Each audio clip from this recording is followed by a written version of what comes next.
Hi po mga ka-chubby chicks. So, gagawin po natin today is calamay sa buhol. So, meron po ako dito ah 1 kilo of glutinous rice flour. Then, meron po ako ditong mga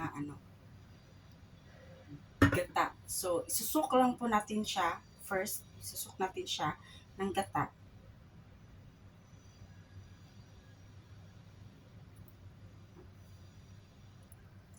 So, nilagay ko po is 2 cans and half po nito. So, 1 kilo po natin. And kailangan po, ano natin siya, na wala siyang mga yung buo-buo.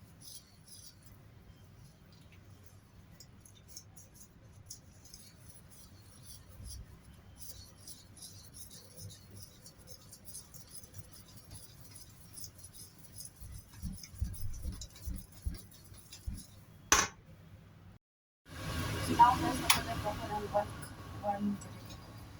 can ng gata.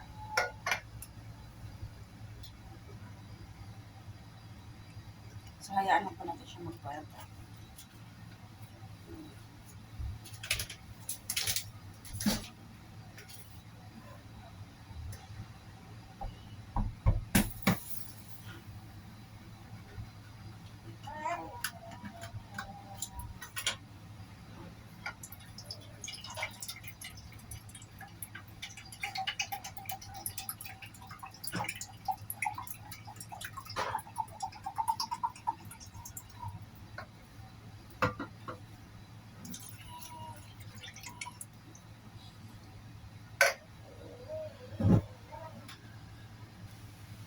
Since nag-boil na po siya, guys, lagyan po natin siya ng 3/4 cup of brown sugar.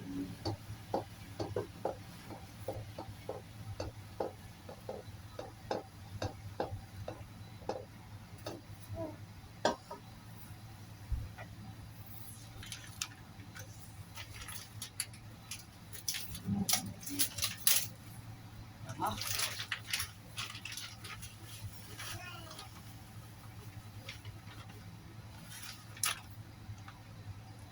3/4 lang din po nito, guys, ah. Marami po. Una. 3/4 mascubado.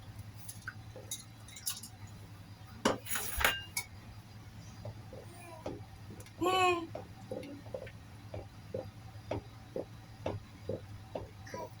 hayaan lang po natin siya na mag-thick siya, guys, ah, bago natin ilagay yung ano natin, yung glutinous rice na mixture natin. So, ito pong ano natin is 1 1/2 na ganito po yung nilagay ko.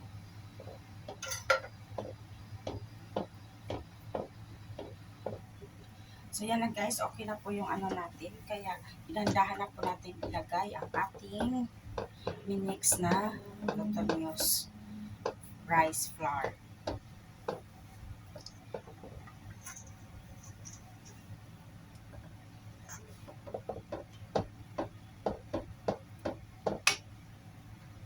So, ilagay natin lahat. Kailangan, guys, ha, na anuhin mo talaga siya, guys. Yung imekos-mekos mo talaga. Dapat may strong muscle ka. Kasi pag wala, ngangiw. Kasi talagang napakaano nito, guys. Pag imekos-mekos na natin siya. Ayan. Hey! May audience pa ko dito na bata, guys. Ang kulit ko ang baby love that. So yan, guys, may kusunapos natin siya.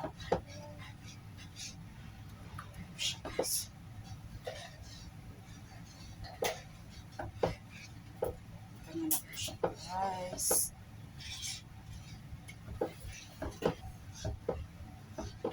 Mix mo lang talaga siya ng mabuti, guys. Kailangan mo talaga siyang i-ano.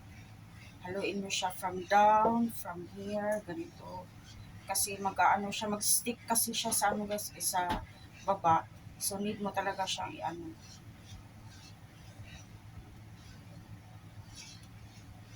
Stick mo siya na i-stick mo siya mabuti. Mekos-mekos mo siya na mabuti para talaga mag-ano siya. Yan, nagsisimula na po siyang mag-ano.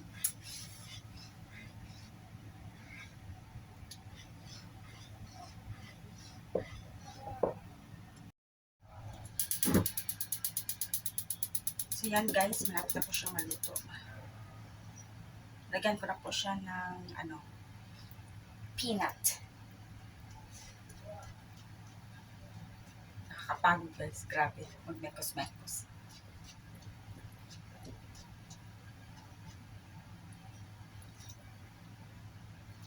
Ganyan po siya. Bango niya.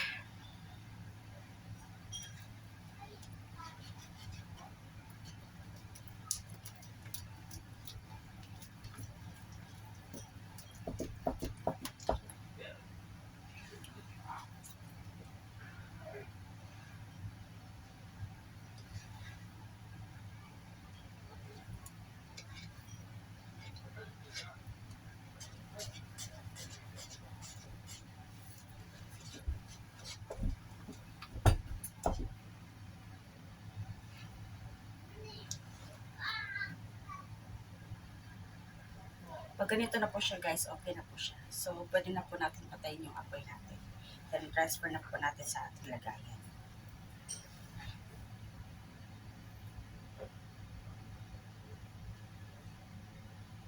Yan, ganda niya. Love it.